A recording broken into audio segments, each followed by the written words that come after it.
Good morning, good morning, good morning! So today, mama, is December 15, 2025, araw ng Monday ngayon. Samahan niyo ako, bibiyahe na ako. Papakita ko sa inyo kung magkano ba kinikita ng isang TNVS driver. No? Ay, medyo tinanghali yung biyahe natin, no? Napasarap tayo ng tulog yan, no? Time check muna tayo, 7:45 ng umaga. May booking na agad tayo, kakabukas pa lang ng engine natin, no? Kaka-open pa lang ng engine natin, may booking na. Yung gas ko, nireset ko na, no? Tandaan nyo na lang, din ako nagpa-full tank. Pa tayo sa bahay, may pick up na tayo. Carmona Medical. Ang layo nyo sa atin is 1 kilometer. Diyan lang yan sa may National Highway. And then drop off, Gurami lang to mga man, no? So ano tayo? Bulihan Road. So tara, pick upin na natin si passenger. Pakabiti tayo, no? So time check, 7:46 ng alam mga man, no? Lahat pala ng service types ko is naka-on except for saver. So naka-off yung saver natin and then naka-auto accept din tayo, no? So tingnan natin kung saan tayo makakarating ngayon. And pipiliin natin hindi mag-cancel, no?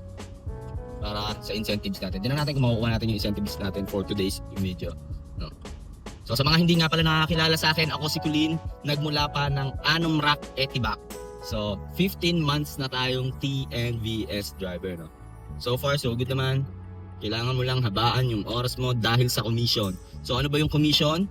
Yun yung cut ni TNC, no? So TNC is Transport Network Company.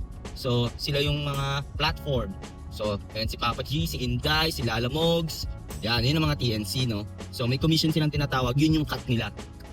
So kay Papa G is nakaano na tayo, 27 to 30% commission deduction na. So ibig sabihin, kung may 100 pesos na fare, si passenger, ang mapupunta lang sa'yo is 70. So minsan naglalaro sa 73, so 27% yun, ganun. So, kung nagbabalak kang pumasok dito sa mundo ng TNVS, panoorin mo tong video na to, tapusin mo tong video na to. At huwag mong kalimutan mag-like, comment, and share. At i-hit mo na rin syempre ang notification bell button para updated ka sa mga good vibes na biyahe natin.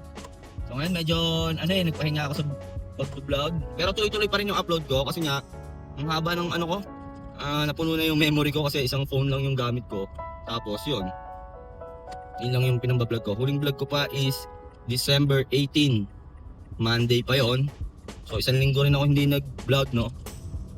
Pinipilit ko mag-edit pero yung uploads ko tuloy-tuloy pa rin yun. Parang every other day.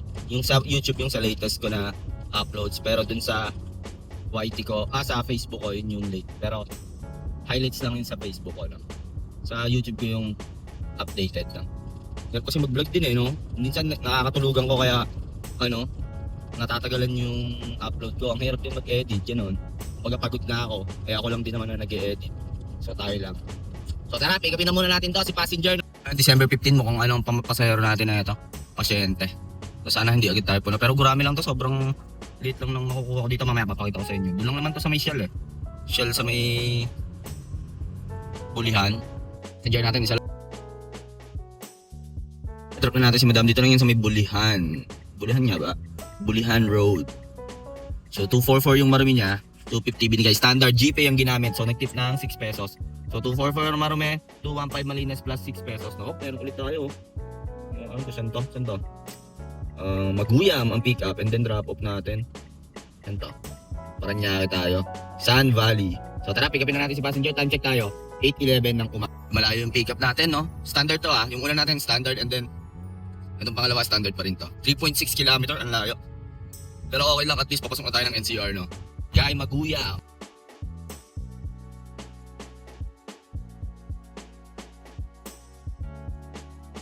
Trap na natin si ma'am, no? Dito lang yan sa may San Antonio Valley. So, dagdag natin yung toll fee niya, 82 pesos. Bali, total of 780. Naka-promo. Kaya medyo magulo computation yan. GPay ginamit yan standard. So, malinis natin 594. So, meron ulit tayo sa Land Cruise Residence. Dito lang yan sa may San Antonio Valley din ata. Nakakasakot dito or Don Bosco. Hindi ko na sigurado, And then drop off na ito. BF Homes ata ito. So, tara, BF tayo. Aguirre. So, tara. Time check tayo. Standard pa rin yan, Time check, 9:27 ng umaga.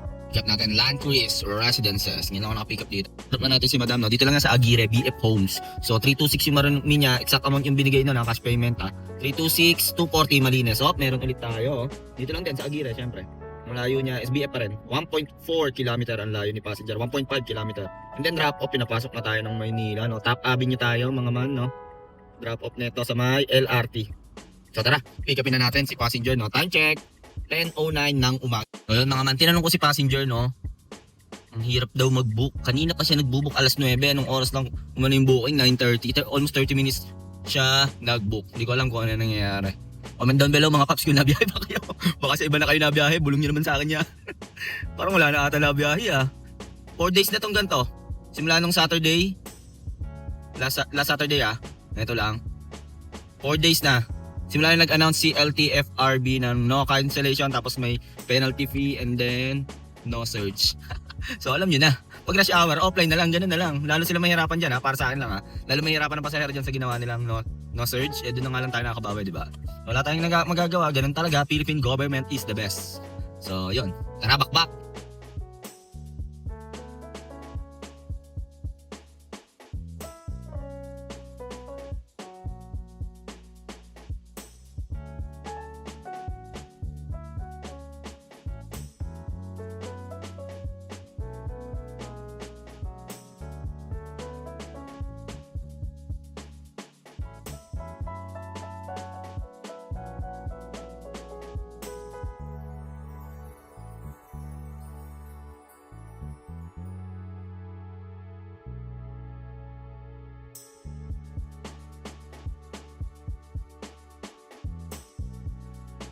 Mga man, dito na nagpapaba si Madam Butet. Tinanong ko kung saan siya papunta. Papunta daw siyang Cubao.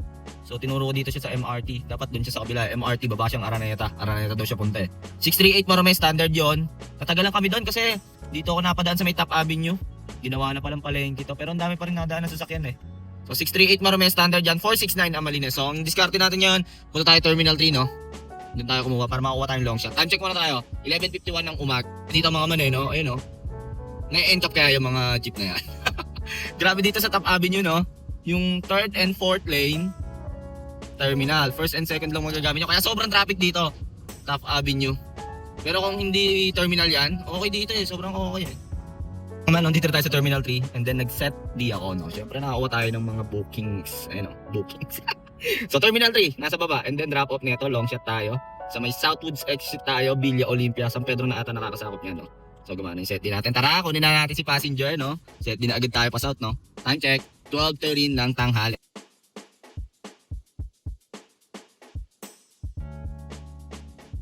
Mga man, update lang, na-drop na natin sila Madam. Dito lang Villa Olympia 1, San Pedro to. So may malapit lang to sa Southwoods. So 935 yung marumi niya, 1,000 binigay, 50 lang pinasok lang. So 15 pesos tip. So 935 kasama yung toll fee dyan 160 yung toll fee sa 935. So 935 yung marumi, standard. 589 ng Malines plus 15 pesos tip, no? So baka kumain muna ako sa bahay, malapit lang to. Siguro mga 5 kilometers lang sa amin, no? FT muna ako. Time check tayo, 12:54. Pero pag nakakuha tayo ng booking ng Kalindola, pa south, pwede, no? Pwede palagan. Update ko kayo. So ayun mga man, no? Yun lang talaga maganda dito sa pagiging TNVS driver, no? Hawak mo talaga oras mo. So pag tinamad ka, pwede kang mag-offline. So ngayon, uwi muna ako, malapit lang to sa amin. Dito na ako sa Southwoods Siguro mga 3 or 5 kilometers na lang. 97 na yung natakbo natin, 97 kilometers. So pag 100, every 50 kilometers dapat meron ka ng 1,000 pesos. So okay na okay yan. Saktong-sakto lang. Pero napansin ko talaga parang wala na biyahe ata ngayon ng mga TNVS or mataas lang yung demand ng booking kasi sabi ng mga ibang passengers mahirap daw mag-book. Hindi alam kung bakit Marami naman driver. Siguro nandun yung iba nakapokus na sa ibang TNC kasi nga ewan ko sa akin lang mas gugustuhin nila doon. Why? Kasi bawal nga mag-cancel, di ba? December 17 ata yung start ng bawal mag-cancel. So kahit naman sino pero ako okay pa naman dito. Masaya pa no, pumapalag-palag pa. Hindi na tayo masaya. Tayo lumipat. Tsaka mga man, no? Ako po ay isang TNVS vlogger.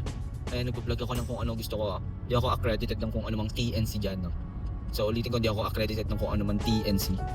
So solo, kumbaga wala, vlog lang about driving, about a day in a life as a TNVS driver, ganun lang ako. So makikita nyo tong YouTube channel ko, halo-halo yan.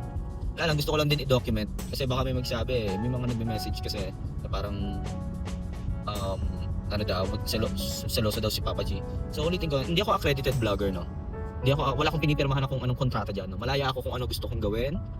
And I can do what I want, I can vlog what I want, no? So yun lang. Tsaka basta-basta no? If the price is right. Kaya sa mga kapwa ko vlogger dyan, kaya masyado agad kumagat sa pain, no? So ngayon nga pala mga man, no, hindi ako nakaka-receive ng opportunity, nagtataka ako. Rekta, ano na sa amin, no? O ayun, no, pinapatigil niya yung ano ko, yung setting ko. Kasi meron daw mga booking na out of way. Eh, kakain muna ako. Break time muna tayo, no? Yan na lang ulit. So naka-ano na tayo, naka 2,100. So nag-start tayo ng 8 AM ata, kung ganun. 8, 9, 10, 11, 12, 1, 5 hours. 4 or 5 hours, no? Na-stuck lang talaga tayo doon sa Top Avenue kanina. Malilusot ko kasi lagi ako nalusot doon. Ngayon, nagkaroon nga ng parang Divisoria Part 2 ata yun eh. Basta, so huwag kayong dadaan doon ha, pag galing kayo ng ano, ng domestic road. Kirino ata yung dinaanan ko. Oo nga, Kirino siguro yon. Dapat nag-ano ako, nag-Rojas Boulevard ako, mali yung diskarte ko doon. Grabe, isang oras kami doon sa masikip. Nakita nyo kanina, sobrang sikip noon, no? Sinaga ko lang yan. Eh, gusto na maglakad yung madam. Sabi niya, lalakad na lang daw siya. Sabi ko, okay lang. Parang di niya alam eh, hindi siya sanay mag-commute. Mga man. Kasi LRT sasakyan niya, punta siyang Cubao, Araneta. So, dapat MRT. So, yun, tinuro ko sa kanya. Ayun, patayin ko naman siya. Buti, di siya umikot noon. Layo ng ikot noon, men. Monumento pa siya. Oo nga, monumento. Tapos babalik pa siya, no? Baka mag-Aurora siguro ang ano noon. Pero sa MRT, dire-diretso lang yun. EDSA yun. So, yun lang mga man. No? Break time muna tayo. Masyado na ako maraming ebas dito. Man, tapos na tayo kumain do. Dito tayo sa bahay. May booking na tayo. Pick up na ito sa may kabilang baybay. Carmona, Cavite. Layo niya 1 km. And then drop off. Kabuyaw tayo. Kabuyaw bayan sa may JP Rizal, no? So, tara, pick upin na natin si passenger, no? Time check tayo. 2:23. So, 1 hour din tayong namahinga, no? And then, mga isang oras kalahati. Nakatambay lang tayo dito sa bahay. Pero pagka-online ko meron agad eh. And then naka-off ang saver ko tsaka off outside NCR to NCR, no. So tara, bakbakin na natin. Kaman, update lang, no, kinancel ng passenger natin. Pero meron ulit, no, binigyan agad tayo ng kapalit, no. Carmona Estate, ang layo niya sa atin 2.6 km and then drop off nito syempre SM City Santa Rosa. So mas okay tong drop off nito, no. Sa SM agad tayo. Pero sure ako meron agad doon. So ulitin ko, naka-off yung saver and then off outside NCR to NCR. So hindi tayo makakakuha niya ng pa NCR. Depende na lang kung PWD kasi naka-always on yon. Hindi mo ma-off yun. So, pwede mo naman i-cancel yung quick cancel kung, ano, ayaw magbanila, no? So, tara, mga man, malapit na tayo kay passenger, no? 330 meters na lang. So, maganda yung drop-off natin. Sigurado ako, meron na agad doon. Baka hindi ko na ma-video, no? Pero, nararamdaman ko talaga, pagka-drop nito, meron na agad doon. Tapos, mataas yung fare ngayon, ha? Nagtataka ako, ha? Nag-try ako mag-book, ang hirap dito sa lugar namin. Siguro walang driver. Nasaan na ba kayo, mga paps? Mga man, mga boss? Lumipat na ba kayo? Pabulong naman. So, yun na passenger natin, no? Sila. Ayan, no? So, na-drop na natin sila madam. Dito lang yan, SM Santa Rosa. 361 yung marumin niya, 370 binigay. So, magkano yung tip? 9 pesos tip. Sobra pa nga yung bigay niya eh. Parang 461 pa. Binalik ko lang eh. Nagulat siya eh. Cash payment. So, 361 na marumi, cash payment. Na 309 plus 9 pesos tip. Oh, meron ulit tayo, oh. Krispy Kreme. Ayan, dyan lang yan. And then, drop off natin. Pinabalik ulit tayo sa ating lungga. Southville tayo, Carmona Timbao Road, Barangay Langkiwa, Binyan City, Laguna. So tara, bakbak. Okay yung fare ngayon ha, medyo mataas. Natutuwa ako ha. Tsaka may booking agad ako, nandun pa lang ako sa may City Hall ng Binyan eh. Sa looban ko kasi dinaan sila madam eh. Ang daming pasahero guys. Tara, bakbak na tayo. Dito lang ako sa SAT ha, naka-off na yung pa NCR ko.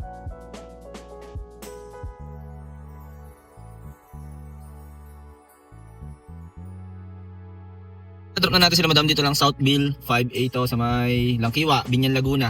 Standard to 441 yung marumi niya. Medyo mataas yung pamasahe ngayon ha. 441 exact amount yung binigay cash payment. So 441 ang marumi. 344 ang malinis. So time check tayo. 342. So update ko kayo kung pag may booking na ako baka mag-Nuvali ako or SM ulit kasi sabi ni madam ang tagal daw niya nakabook 30 minutes. So ibig sabihin walang driver dun sa SM, no. Pero pwedeng umakyat dito sa Nuvali eh para mas maluwag yung kalsada. Medyo traffic kasi sa SM. Update ko kayo. Update lang mga man, no? Hindi ako umalis dito sa last drop off, no? Tignan nyo naman, meron tayo ulit pick up. Palengke ng Carmona to, 3.4 km. So dito tayo sa Langkiwa. Punta tayong palengke ng Carmona, 3.4 km ang layo. And then drop off syempre, SM City Santa Rosa, Laguna, no? So tara, pick upin na natin. Puro dun pick up natin. Standard to ha. Naka-off yung outside NCR ko. And then, naka-off yung outside NCR to NCR and off saver. So dalawa yung off natin sa service types, no? And then auto accept to, mga man, naka-auto accept tayo, no? So tara, bakbak, sana hindi cancel. Tara, dito agad yung passenger natin, no? Dito siya nagbook sa may left side eh.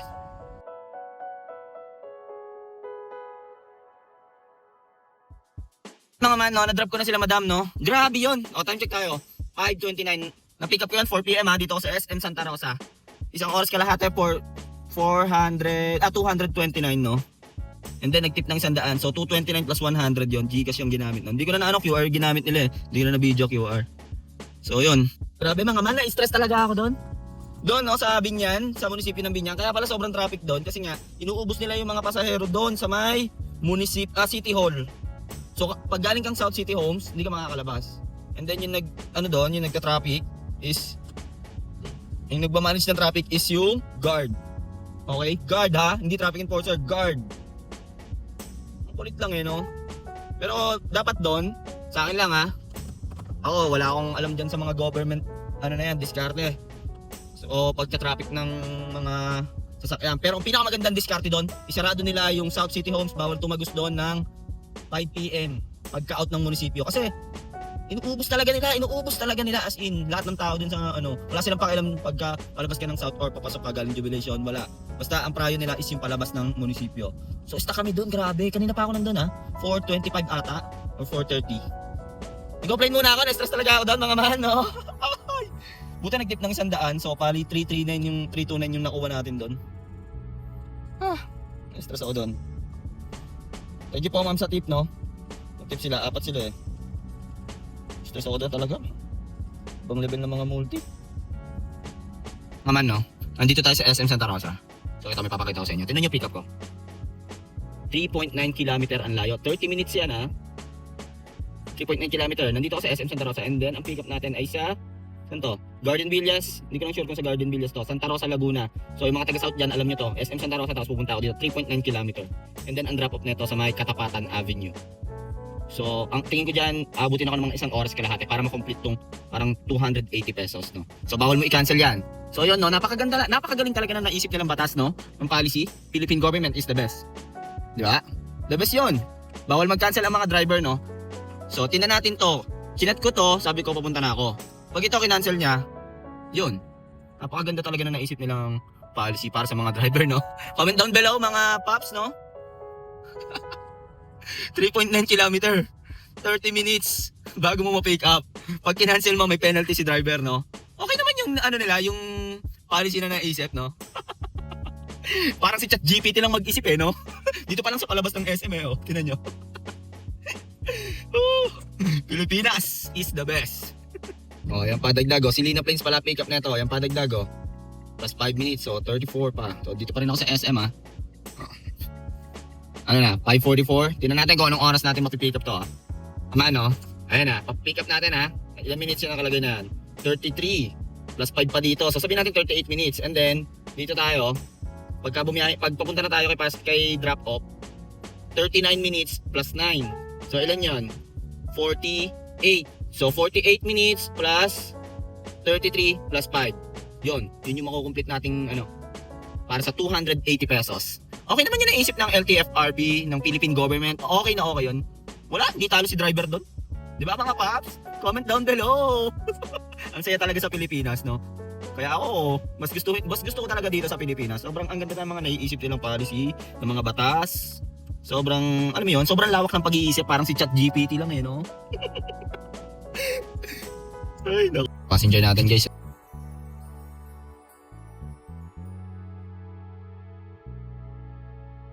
Ayun mga man, na-drop ko na sila madam, no? Dito yan sa Katapatan, grabe yun. 296, tingnan time check tayo. 7:12. Anong oras ko kinuha yan? 5:44. So, almost 1.5 hour for. So, 296 yung marumi. Tingnan nyo nung dito, GP yan Bawal kasi mag-cancel So, 296. 282 pesos for 1.5 hour, no? Update lang, no? Mga man, no? Parang lumabas lang tayo ng konti dun sa last drop off natin, no? Ibukin na ulit tayo, 3.8 km ang layo, Mabuhay City. Mabuhay subdivision to. Sa Kabuyaw. Anong street to? Escoda Street. And then drop off kan lalay tayo, mga man. South Spring. So tara, pick upin na natin si passenger, no? Time check tayo. 7:20. Ayun, no? So yun nga pala mga man, no? Basta pag nandito na ako sa Kabuyaw, banda, kuwari ayaw ko mag-NCR, lagi ako nag-on ng pa-NCR. Ina-on ko na yung pa-NCR ko kasi para makakuha ko kahit Binyan. Kasi dun sa part ng Binyan, sa may Olivares, kung alam nyo yun, Barangay Canlalay, Southwoods, San Pedro. Ayan, sa system ni Papa G is NCR na yan. So para kahit pa paano makabalik tayo ng onti doon. May set pa naman tayo isa. Kung makauwa tayo pa Manila, pwede pa siguro mag-isa kahit Terminal 3 tas baba agad, no? Haba naman ng rest natin kanina, no? Tas bukas kung anong oras ulit tayo magising. Yun lang. So ito, tong service types na to, tong pumasok na booking na to is outside NCR to NCR. So Kabuyao to Barangay Canlalay. Pero dapat outside NCR pa yun, no? Pero kung sa system ni Papa G, outside NCR yun, solid na bumiyahe nun. Kasi ang dami din pasahero dito sa, San Pedro Binyan eh. Kaso nga, naka-NCR na yun. Kumbaga, pag outside NCR ka, nakapwesto ka dito sa Kabuyao, Kalambasan, Tarosa lang talaga makukuha mo. Yan silang. Drop na natin sila, sir, no? Ano si sir? American and wife, Filipina wife. So 597, 600 binigay, standard yon. 3 pesos tip, 597 yung Marume. Kasama yung dyan toll fee Parang 548 lang lahat, no? So 597 Marume, 459 ang Malines Plus, 3 pesos tip. So tara, gasoline station, medyo naantok na ako. Okay na naman yung biyahe natin. Mamaya papakita ko sa inyo kung nakamagkano tayo. Natamad na ako Pwede na yan bukas na para maaga tayo makapag-start. Late na rin kasi tayo nakapag-start kanina. Tapos 8 pasado na ata So mamaya papakita ko sa inyo. Tara na sa gasoline station. Malapit naman to sa amin. Siguro mga 5, tingin ko mga 5 kilometers or 7 from Barangay Canlalay to Carmona, Cavite, no? So tara, time check tayo. 8:41. So pwede na yan. Pwede na natin iuwi yan. Pero kung mag-online ako, sure ako makakuha pa ako dito. Baka paalabang pa, baka lumayo pa Pero may set di pa ako. Natamad na ako. Gusto ko lang magpahinga, no? Para bukas, bakbakan tayo. So yung total na nakarga natin, no? Yung total na natakbo natin mga 183. Nakasagas nung ko, chikot. Hindi pa kasi ako nagpapa-PMS Hinihintay ko pa mag 6K, 7K. Ang mga pultang step natin, bookings lang. So yun mga man, maaga tayo nakauwi sa ating lungga. Anong oras na? Alas 9. Anong oras tayo nag-start? Alas 8. Siguro mga 13 hours tayo sa labas. Pero umuwi pa ako kanina, di ba? Lunch pa ako. Siguro mga kung 13 hours tayong total 13 hours. Mga 11. Kasi tumambay pa ako sa bahay. Tinamad ako kanina. Nuntok na kasi ako. Ang hirap naman bumiyahe ng mga man ng ng kulang sa tulog. Siyempre baka maantuhin tayo sa Pero 10 bookings lang tayo ngayon, no? Okay na okay, malayo ng mga bira sa atin no? Pero kung nasa iya ako, hindi ako nag-set di pa uwi. Kung dun lang ako paikot-ikot, baka lagpas pa ako sa kota. Gusto ko na agad makalapag dito Parang inaantok ako kanina So 10 bookings lang pero yung mga malakihan agad, no? Tapos sobrang traffic lang talaga. Nakita nyo yung pick up ko kanina, no? Tapos bawal mag-cancel, no? Isipin nyo yun. 4.9 km ata, parang 249 lang akin. 289, parang gano'n. Grabe yan. Pinick up ko, na-receive ko yung booking ng 5:44, natapos ko yung ride ng 7:19. So 5:44 minus 7:19. So yun yung parang from pick up to drop off na basta yung duration ng ride na yun for only 289 ata yun. Yung sa may Silina Homes hanggang Kabuyao. Yun yung mga nakakain, 282. Yun yung mga nakakatamad, bawal mag-cancel. Pero ang talayo ng pick up natin at tinatanong ko yung mga pasahero ko kung mahirap ba mag-book. Sabi nila sobrang hirap daw. Hindi ko alam kung mataas lang ang demand or hindi nabiyahe yung iba. Kasi nga, ayun, dahil din sa ganung reason. Tsaka ang laki kasi ng commission Pero ayusin ko yung Inday ko para makabiyahe ulit ako kay Inday, no? Ayos naman yung papers ko, hindi ko lang alam ba't di ako makabiyahe sa kanya. Kailangan daw i-update yung NBI ko kasi yung NBI ko kasi tsaka police clearance yun na napaso na. Kailangan i-update yun yung hinihingi niya tinatamad pa ako magpa-NBI kasi pipila pa, di ba mga paps, no? Nakakatamad talaga yung ganun, pipila pa. Ako pa, may online na lang, no? Napag-iwan na ng Pilipinas. Masyado na, napapansin ko lang parang masyado na tayong, old na dapat mahilig naman tayo manggali ng batas nakakalungkot yung nangyayari sa Pilipinas. Ako, aminado ako, naapektuhan din tayo sa mga nangyayari dyan sa government. Hindi ko masisi si Papa G, baka nga naiipit siya, kaya ganyan. Kataas yung komisyon, syempre, di ba? Hindi naman mawawala yung mga dyan. Yun, nakakawa lang at Papa G kasi wala Okay naman kasi yung app, hindi kasi niya pwede talagang ibaba yung pamasahe like sobrang baba. Kasi nakita niyo naman yung system niya, okay na okay. Pero simula nung ganyan yung sa LTFRB nga, napansin ko ang lalayo ng pick up na tapos medyo tinaas niya yung pamasahe. Yun yung napansin ko. Yun. Ewan ko, naguguluhan ako sa system. Minsan, ang taas ng pamasahe. Minsan, ang baba. Sobrang gulo na nangyayari. Hindi ko na alam kung ano na nangyayari. Kung lang mga man, no, nakaka-relate kasi mga pinagsasabi ko, ang gulo na sa Pilipinas. Naapektuhan na pati TNBS, no? Naapektuhan yung TNBS community. Nakakalungkot yun. Kasi ito na yung parang 13-month pay natin eh. Pagdating na naman sa January, tulalala naman tayo niyan.